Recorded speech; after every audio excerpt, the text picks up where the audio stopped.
Bücher. Der Lübbe Audio-Podcast. Liebe Podcast-Hörer, liebe Podcast-Hörerinnen, heute darf ich den Autor Luca Di Fulvio begrüßen. Wir sind tatsächlich an einem wirklich tollen Ort für die Buchbranche. Wir sind nämlich auf der Frankfurter Buchmesse.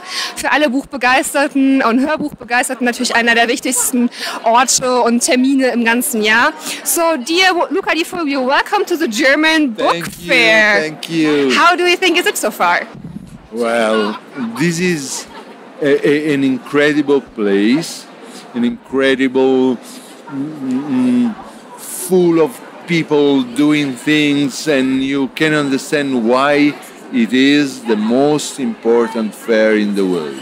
You really can feel that is the most important fair in the world. Okay, für alle werde ich den Podcast heute ein bisschen quasi simultan übersetzen. Also wir sind Deutsch und Englisch heute unterwegs. Und Luca hat jetzt gerade erzählt, dass es für ihn, das wird halt deutlich für ihn vor allem, dass das jetzt wirklich, dass das Gefühl einfach entsteht, dass die Buchmesse hier in Frankfurt einfach ein sehr wichtiger Termin ist und dass einfach dieses Gefühl einfach entsteht. Und das wird halt sehr deutlich. So you are from Italy and you live in this beautiful, beautiful city Roma. I've been there before. With all the pasta and pizza and the architecture, what do you think about Germany so far? Have you been here before? Yes, I had also a tour in Germany. The first city I saw in Germany was Hamburg, and it was amazing. Okay. It was just amazing. What did you like about Hamburg? Well, all the harbor is breathless. It makes me breath. But also all the architecture, industrial architecture is great, and the way you take care of your buildings and so on. Because you said that it's a beautiful city, Roma, and it is. But at this moment, it's not as beautiful as it can be because it's a little bit a mess. Okay, some parts of Rome. Yeah. No, some parts. Also the part that tourists saw. Okay. Ich habe ihn gefragt, er kommt ursprünglich aus Italien, er lebt in Rom.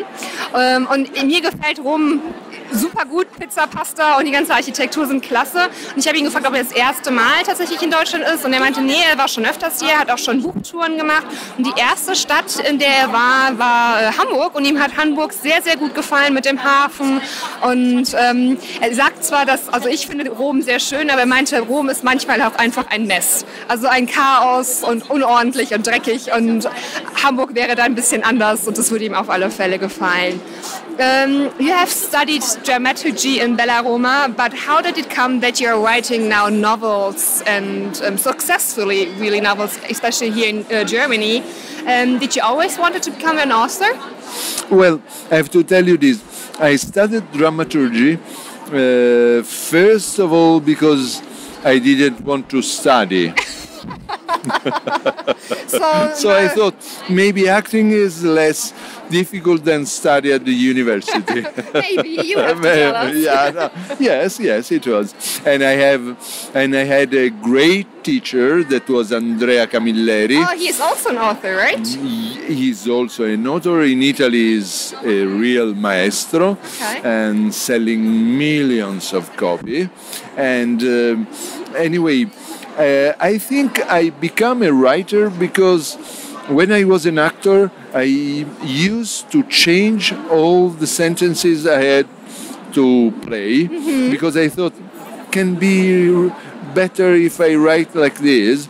And once a director told me, "What are you doing? Write your personal comedy and don't change mine." That's great. So I started to write. The first thing that I wrote was a play for the theater, and suddenly I said, "Wow, I love to stay alone, and it's wonderful. You are free, and so on." So, why are successful? Because first of all, we have If you don't think so, you are doing the wrong thing in your life. The first thing is that you are lucky. The first thing is luck. That's true. Yeah, it is. Yeah, it is. And I hate those authors that say, because I am. No, first of all, you are lucky. I know a lot of talented persons that are not successful. And this means that you are lucky and they are not. So this is the main thing. And the reason why I am so successful and I'm not so successful in Italy, for example, now I have finally understood why. Because I write horrible Italian, but I have great translators. Okay, I have to try your Italian books then. Yeah, exactly. You don't have to try. Okay, maybe I stick with the German. Yeah, you remain there. Okay. Ich habe ihn gefragt, dass er hat quasi Schauspiel in Rom studiert. Einer seiner Professoren war tatsächlich Andrea Camilleri, ein Maestro, sagt er, in Italien. Und während er Schauspiel studiert hat, und er hat Schauspiel hauptsächlich deswegen studiert, weil er keine Lust hatte zu studieren oder zur Schule zu gehen, und hatte gedacht, ich mache es mir ein bisschen einfach, und ist dann halt auf die Schauspielschule gegangen. Und die Idee zum Schreiben kam ihm dadurch, dass er teilweise die Sätze, die er halt lernen musste, abgeändert hat, weil er gedacht hat, okay, nee, so hört es sich vielleicht ein bisschen schöner an oder der Satz ist so vielleicht ein bisschen runder. Und da ist einer seiner Direktoren, also der Regisseur, auf ihn zugekommen und meinte, das geht gar nicht, dass du das so machst. Mach das, was ich dir sage und lies den Text so, wie ich es dir sage.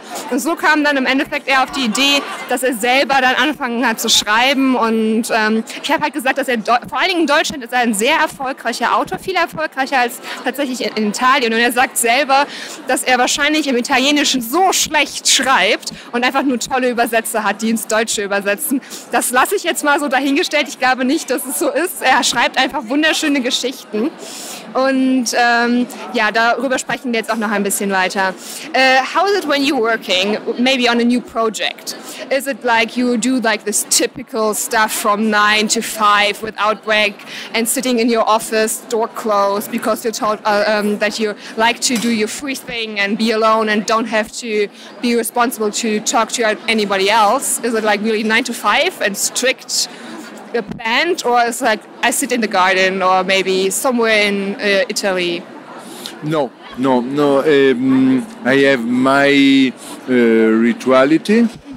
So I wake up, I go for a long walk with my dogs. Oh, dogs! So yeah, a lot of dogs? Or? A lot of dogs, because I had 2 dogs, okay. And I met a girl with 2 dogs. Ooh. And instead to say, okay, let's see you next life, I married her. So now we are a family with 4 dogs. 4 dogs. A lot of work. A lot of work. I just have 1, so that's enough. A lot of work. Well, anyway, I just have this long walk. I have my coffee at the bar and I have a little chat with people.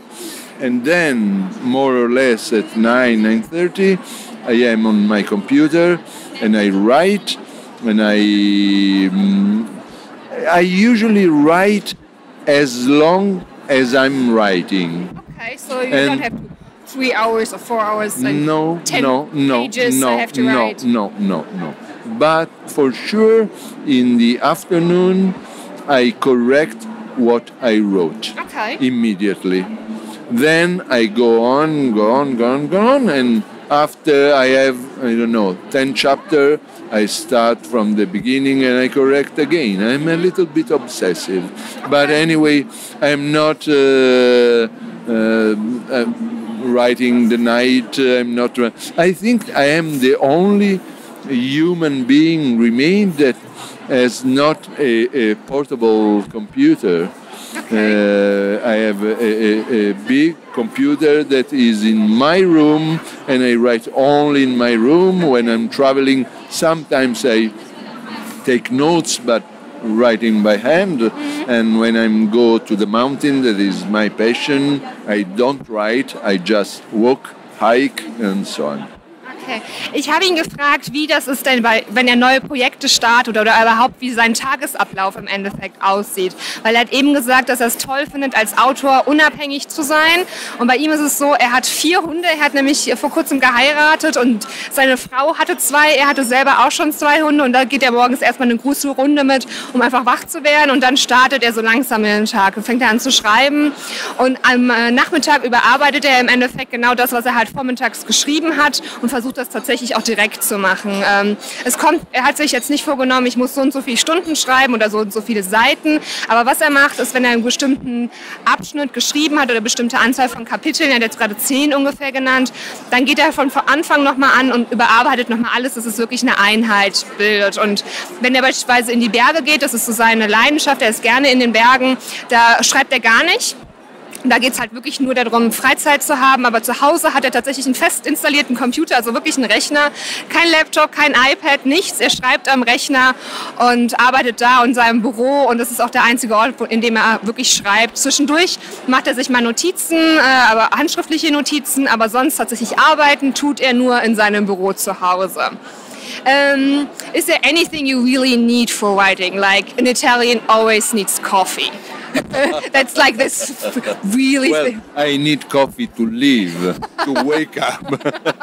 Okay, that's not just because you're Italian. No. I think that you have coffee too. Yes, Yes. that's Also, true. Germans That's- drink coffee. That's true. Exactly. But is there something you need for writing? It depends. Every book has his music, for example. I put music, and I need not to be. I don't have the problem to be disturbed by the dog and so on or people, because when I write, I'm in another world. So I really need to love my characters. This is something that when it doesn't happen is really a problem. Okay. And I'm sorry to say that I had to love is maybe too much, but also the bad guys. Oh, also the bad guys, the really bad, cruel guys? Yeah, it's not loving, yeah, of course, but is trying to see them. Okay. Interesting. Well, anyway, you write. No, don't be scared. I read your book. There are some really... Don't be scared. But anyway, sometimes they ask me if there's something autobiography. When you write, is you that write. So it's so inside you. Somehow I am a bad guy. Also. Ich habe ihn gefragt, ob er irgendwas braucht tatsächlich zum Schreiben. Er hat so ein bisschen, ich habe ihn quasi gefragt, als Italiener braucht er da den Kaffee. Er meint, naja, im Endeffekt brauchen wir ja alle unseren Kaffee, um morgens früh wach zu werden. Ich ja auch. Und von daher, er braucht tatsächlich so die Liebe zu seinen Charakteren, zu den Figuren in seinen Büchern, weil das ist genau das, was ihn so antreibt zu schreiben. Und gerade dann, wenn eine Figur nicht funktioniert oder so, dann hat man tatsächlich ein Problem. Und er liebt tatsächlich nicht nur die tollen Charaktere, die Helden seiner Geschichten, sondern tatsächlich auch die Bösen, die etwas zwielichten Gestalten, die er erschafft. Und genau das ist das, was er im Endeffekt braucht zum Schreiben. Diese Charaktere, die irgendwie in ihm stecken und auf dieses Papier gebracht werden. Und das ist das im Endeffekt, was er antreibt.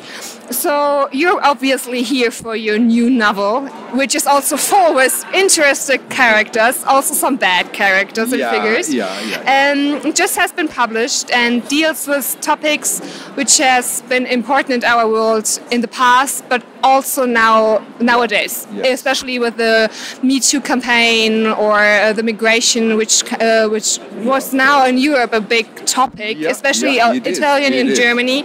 And the setting is Buenos Aires in the early 20th century. So it's a historical novel.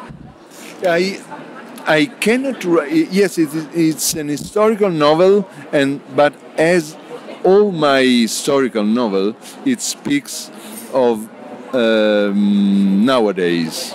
Because I think that to write a story that is settled in the past and has nothing to see, has nothing to do with our days is wrong. I love to speak about things and say, watch how we were, try not to be like that. Okay.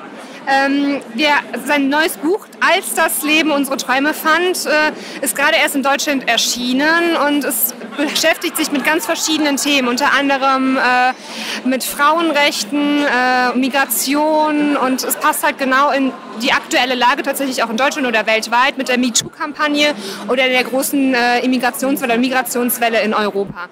Also dementsprechend ist es sehr aktuell vom Thema her, spielt allerdings in Buenos Aires der Anfang des 20. Jahrhunderts. Und er hat gesagt, dass er gerade das so ein bisschen als historisch gewertet hat, weil er schreibt gerne historische Romane, aber er versucht das immer mit einem Thema zu verbinden, was uns auch heute immer noch aktuell anspricht. Und er versucht damit auch irgendwie eine Verbindung zu schaffen und zu sagen, okay, hey, schaut euch die Vergangenheit an, lernt daraus und guckt halt irgendwie, dass ihr damit dass ihr wirklich daraus lernt und dass die gleichen Fehler nicht wieder gemacht werden. So maybe we talk a little bit about the book. What's the story about? Well, the story has two different lines. Mm-hmm. One line is about Italian, especially immigration, and so it speaks about immigration. The other story speaks about the flesh market. You said the moment Me Too, yeah. And there's something not only about Me Too, but I don't know in Germany, but I've seen in Italy there is a real flesh market, a new flesh market, because from Nigeria arrives girls that are blackmailed. They say, we kill your family if you don't prostitute yourself. And there are a lot of girls from east of Europe. And I really don't understand, and I am ashamed as a man that this is a market that has clients. Because you decide not to know that these poor girls are less than an object, and you go there for your pleasure, and I don't understand how you can have pleasure in this situation, watching only what you want to see and not watching what is the real thing. In that period, in a special way, in Buenos Aires happened the same thing. And there was an association, that this is true, an association of Jewish people from the East that lived there. They always went in East Europe, especially Russia and Poland.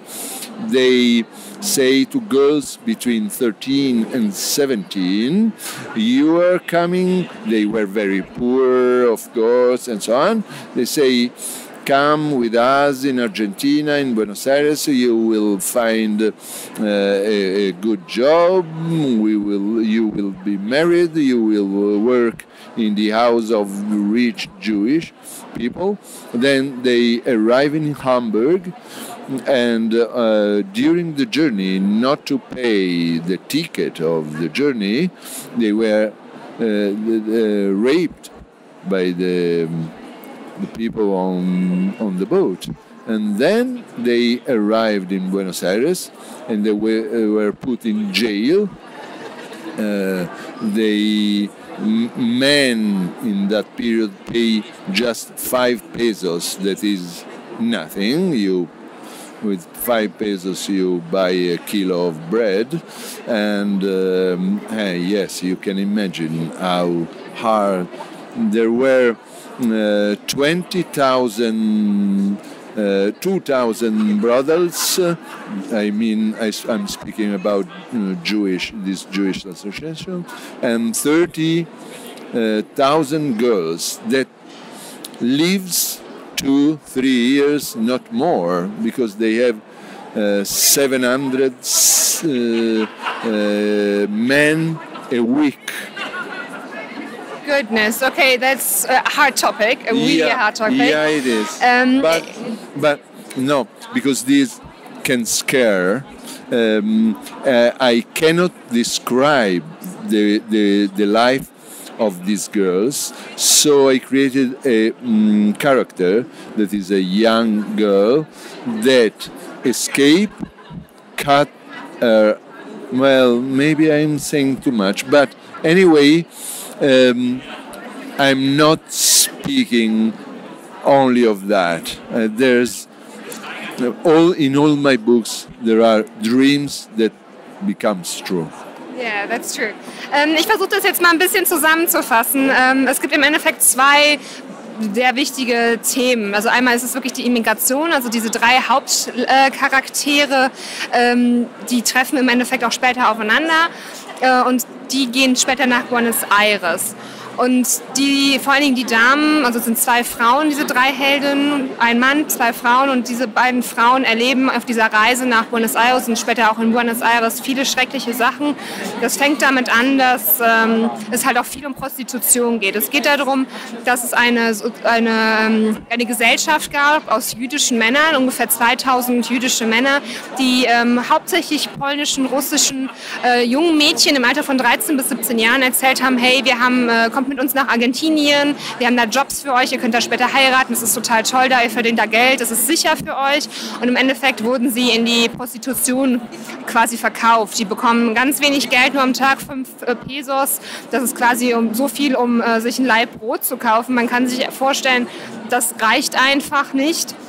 Und er hat halt versucht, und er sagt halt selber über sich, als Mann kann er nicht nachvollziehen, wie es sein kann, dass man sowas macht, dass nur für sein eigenes Vergnügen, dass es so in den Vordergrund gestellt wird und die Charaktere oder das Schicksal der einzelnen Frauen komplett außen vor bleibt. Und das kann er nicht verstehen als Mann. Er schämt sich dafür und kann es nicht verstehen und hat halt, um diese Geschichte halt deutlich zu machen und weil diese Gesellschaft tatsächlich existiert hat, hat er diese Charaktere, diese 3 Helden seiner Geschichte geschaffen. Einmal Rocco, Raquel und Rosetta geschaffen, und also vor allem Raquel, ein sehr intelligentes, junges Mädchen, schafft es halt später auch zu fliehen so ein bisschen, aber gerät halt zuerst in die Fänge in dieser Prostitution, und er stellt das natürlich dar, aber er sagt halt auch, dass es nicht nur um diese Prostitution geht in seinem Buch, sondern immer um Träume, die halt irgendwie verfolgt werden, und jede Person hat halt ihren Traum, und das steht halt natürlich auch im Vordergrund seiner Bücher.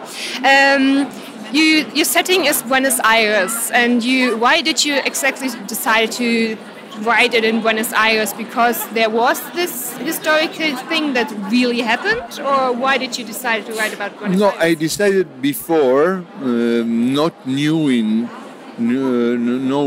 the story of the Jewish part, but I'm Italian. We Italian are immigrant. You are German. You have a lot of friends that had fathers or grandfathers that were Italian, and I wrote Der Junge, der Träume schenkte, that was in New York, because we had a big immigration, and in Buenos Aires in 1913 there were 2 million people, and 1 million were Italians. So the Argentinian used to say that no one of them can say that don't have exactly. So, and I love the theme of immigration because, first of all, because now it's the right moment to speak again of this, and because I really love the idea that people that has to change so much, has to risk so much, has to live so much to try a new life and to try to arrive to their dreams, to their... Ich habe ihn gefragt, warum er gerade Buenos Aires ausgewählt hat, ob das halt wirklich gerade aufgrund der Tatsachen ist, die halt wirklich tatsächlich in Buenos Aires zu der Zeit passiert sind. Er meint, ja, es war halt wirklich so, dass 1913 Buenos Aires aus sehr, sehr, sehr vielen Immigranten bestand, aus sehr, sehr vielen italienischen Immigranten. Er ist ja selbst Italiener und sagt auch, dass wir in Deutschland ja sehr viele italienische Immigranten haben und viele Freunde von uns quasi auch einfach Großeltern, Eltern haben, die aus Italien stammen. Und das hat für ihn halt einfach nochmal das gepasst. Er hat das nicht so ganz geplant, aber darum Buenos Aires und ihn interessiert halt einfach diese Immigration, der Wunsch nach was Besserem, der Wunsch nach mehr, nach dem seine Freunde zu erfüllen, und einfach auch er hat ja auch der Junge, der die Träume fand, darüber gesprochen. Es ging ja auch in New York auch um Immigration und es ist einfach ein Thema für ihn, das sehr, sehr wichtig ist und vor allen Dingen auch heute einfach noch sehr wichtig ist. All of your books take place in a different time and therefore are historical. Do you have a passion about history or? You know, when I was at school, one of my nightmares was history. Yeah, No way. I hated history. Okay, wow. Now I can read essays from the morning to the night. Maybe it was Who just knows? School of the yeah, teacher. it was just school. I think it was just school. No, because I'm passionate of history. Okay. And I think that you can tell story that has to do with us now, but without a mobile or a Facebook or Instagram it's not that I don't like, is that are confusing. Instead, when you go in the past, you just say, this is the emotion, you can cut a straight perimeter. Okay. Ich habe ihn gefragt, er schreibt ja hauptsächlich tatsächlich historische Romane, beziehungsweise Romane, die einfach in der Vergangenheit spielen, wie jetzt im Fall von Als das Leben unsere Träume fand, Anfang des 20. Jahrhunderts. Und er sagt, sehr lustigerweise, in der Schule hat er Geschichte gehasst. Er sagt, vielleicht lag es auch wirklich nur an der Schule, aber jetzt hat er einfach eine Leidenschaft dafür entwickelt. Er kann verschiedene Artikel darüber lesen, Essays und findet das einfach toll und total spannend. Aber in der Schule war es tatsächlich sein absoluter Albtraum, was ich irgendwie total sympathisch finde, dass er es jetzt total zu seinem Job gemacht hat und da seine Leidenschaft gefunden hat. Und was er auch sagt, es ist quasi gut absteckbar zum Schreiben, weil man hat einen bestimmten Bereich, über den man schreibt. Es ist nicht irgendwie, das verschwimmt nicht mit irgendwelchen digitalen Inhalten, zum Beispiel Facebook, Instagram. Er mag das selber sehr gerne, aber es ist halt ein abgesteckter Rahmen, in dem man seine Geschichte quasi entfalten kann. Und dementsprechend schreibt er gerne historische Romane und einfach, weil er auch eine große Leidenschaft davon hat. As I said, your book is about 3 young people. And Rocco, Rosetta, and Raquel. Do I pronounce it the right way? Like you would pronounce it, Raquel? Well, there are a lot of pronounces in Spanish. Probably is Rachel. Ah, okay. And is the same pronounced that in Jewish, but without the Q, but with the H. Okay. But we say Raquel. Okay, for Raquel. example. Okay. Or Raquel. Sometimes we change the accent. Okay, interesting. Because in Germany you would definitely write it different. Yeah, I know a Rachel. I know a Rachel. Yeah. He's a friend of mine here in Germany, Okay. and it's written completely different. Completely different, With the H, for example. Exactly. Yeah. And they try to get out of their misery life. Like this young girl from Ukraine, I think it was. Yeah, it's more or less, yes. Yeah. Who tries to... You know, it was an empire, so it was not Ukraine and so on. But anyway, it's in the East, more or the less, East countries, yeah, East countries. yeah. Okay, maybe my mistake. No, it's not your Okay. mistake. It's that it was a mess. Okay, then it's fine. Then what is a mess?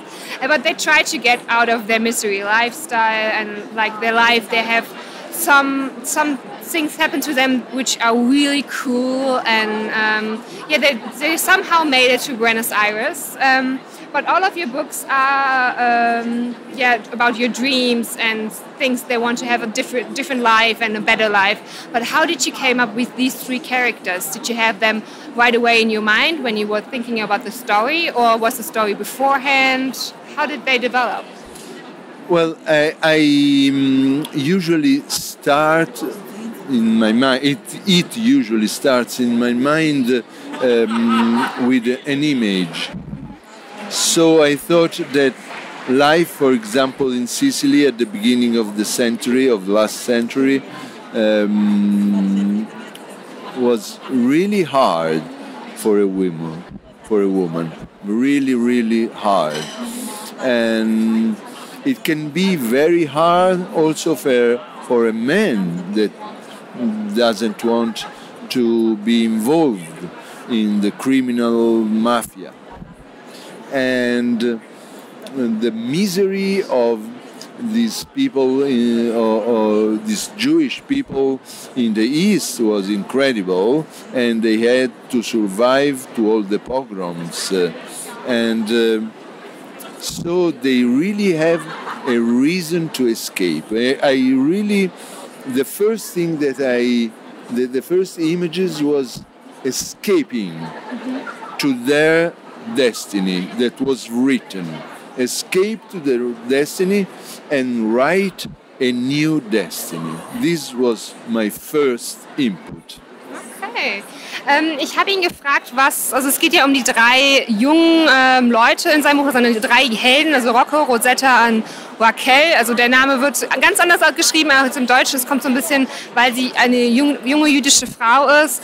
Die leben in sehr unterschiedlichen, also sehr schwierigen Verhältnissen. Rocco ist beispielsweise, seine Eltern sind Teile der Mafia. Sein Vater ist tatsächlich schon gestorben. Rosetta hat auch ein ganz schwieriges Leben hinter sich, und Raquel versucht halt auch aus ihrem Leben halt auszubrechen und das Positiveres zu suchen. Und ich habe ihn gefragt, wie er dann quasi auf die Charaktere gekommen ist, wie die Figuren sich entwickelt haben und ob quasi die Geschichte zuerst da war oder was ihn quasi angetrieben hat, um die Geschichte überhaupt zu schreiben. Und er sagt, das Erste, was ihm im Kopf gekommen ist, ist dieses Bild von Flucht, von der Escape, wie er sagt, dass vor allen Dingen Leute, es startete halt in Sizilien, also Rocco und Rosetta kommen aus Sizilien, und er weiß halt, dass für Frauen oder aber auch für Männer war das Leben zu der Zeit in Sizilien sehr, sehr schwierig. Für Männer vielleicht gerade, weil die Mafia in Sizilien sehr groß ist, und für Frauen aber trotzdem einfach, weil die nicht viele Rechte hatten.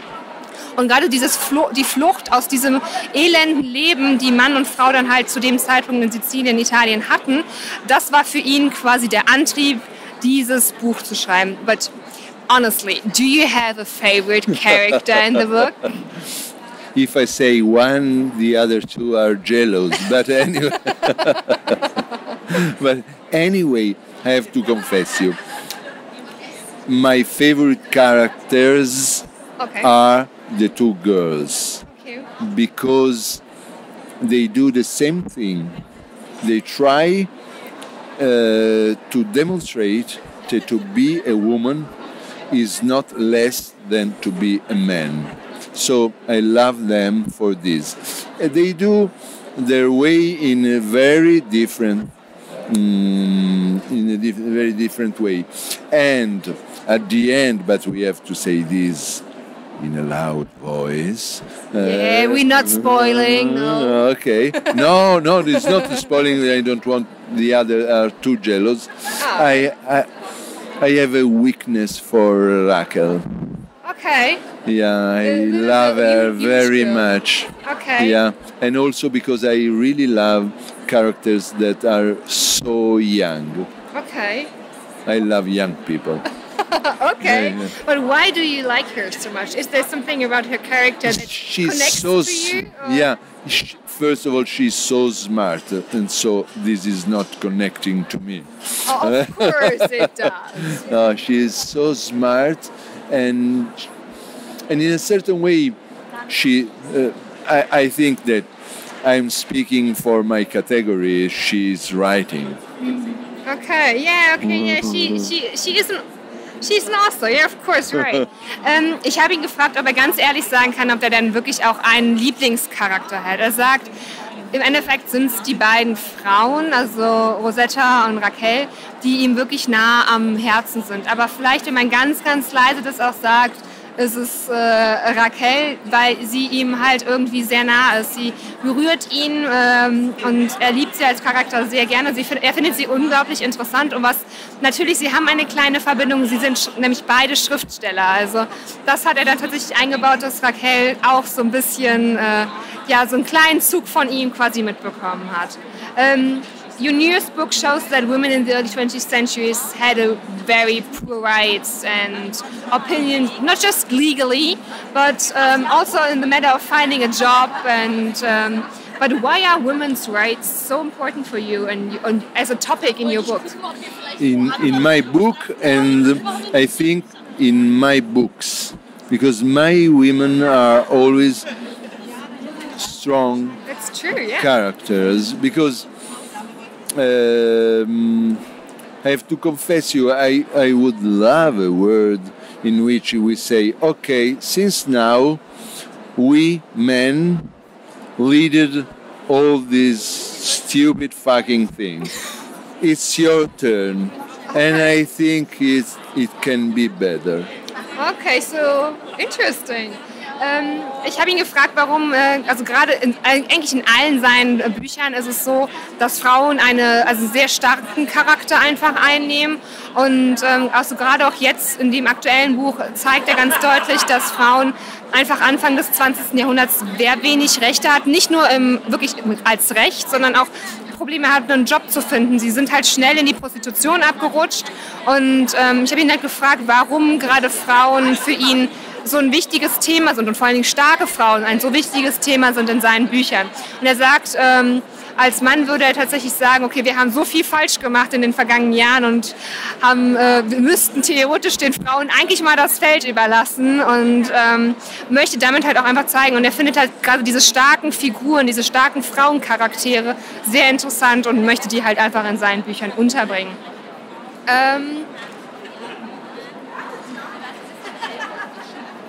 As we were talking about that women's rights, immigration nowadays are really important. Did you write this book and these topics on purpose, like with all the campaign and the newspaper stuff and media in the background? So you plan to write about this topic? I never plan things. I have to confess, I'm not so smart to plan things.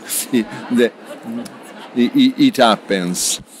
But, when it happens, I think, is this something that speaks about our world?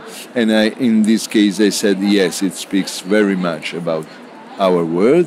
And in my books, I don't give a solution. I'm not so arrogant to say that I have the solution. And of course, there's not a simple solution, and I'm only a writer, not a political. I have my ideas, of course, but yes, the most important thing is not to watch in another side. So you just focus on your project, your book. Yeah, but I think in life, and the book speaks about this, watch what's happening. And so if there's a message in my book, and the word message is too much, of course, but if there's a message is don't watch what's happening. Don't watch in a fairy tale. Okay.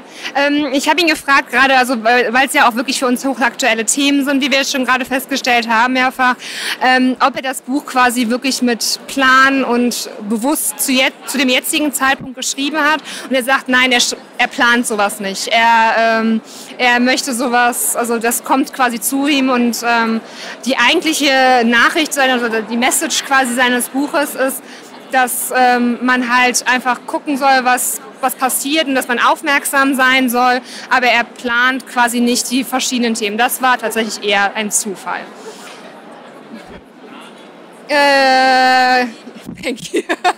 Ich habe jetzt gerade nach der nächsten Frage quasi geguckt. Not just in Als das Leben unsere Träume fand, is one of your main motives the quest for happiness, the fulfillment of your dreams. If I may ask, what was the last dream you fulfilled? Well, the last dream I fulfilled for sure is not about my work, but is about my life. I waited a lot,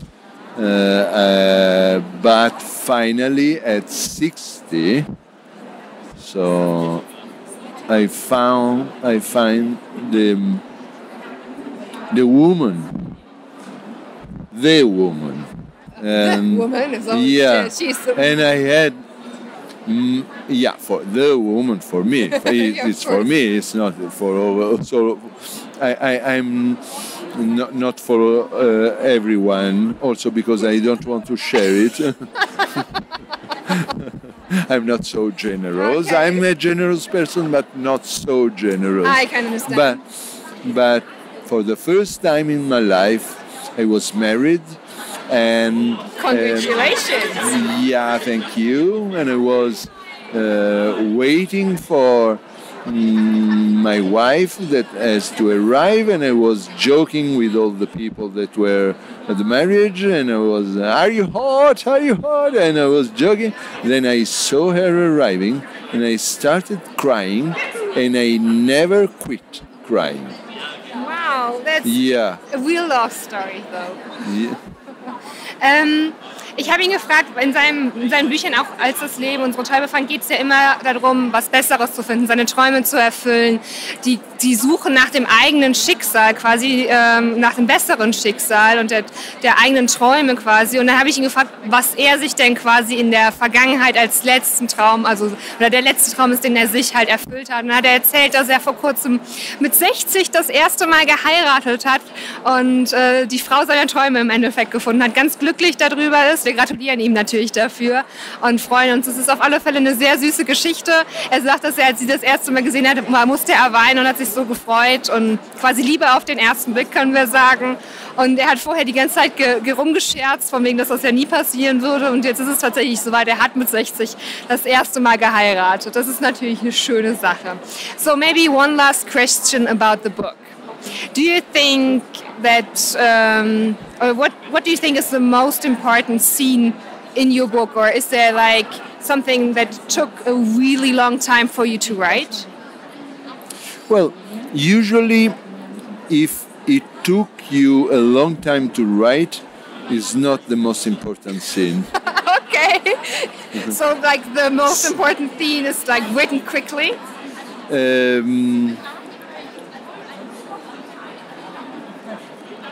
I think that is a very important switch is the moment in which Rachel changed her life. If I say change her life, it happens at more or less in the middle of the novel. This is what I mean, and I cannot say what because people, readers can kill me. They have to read it.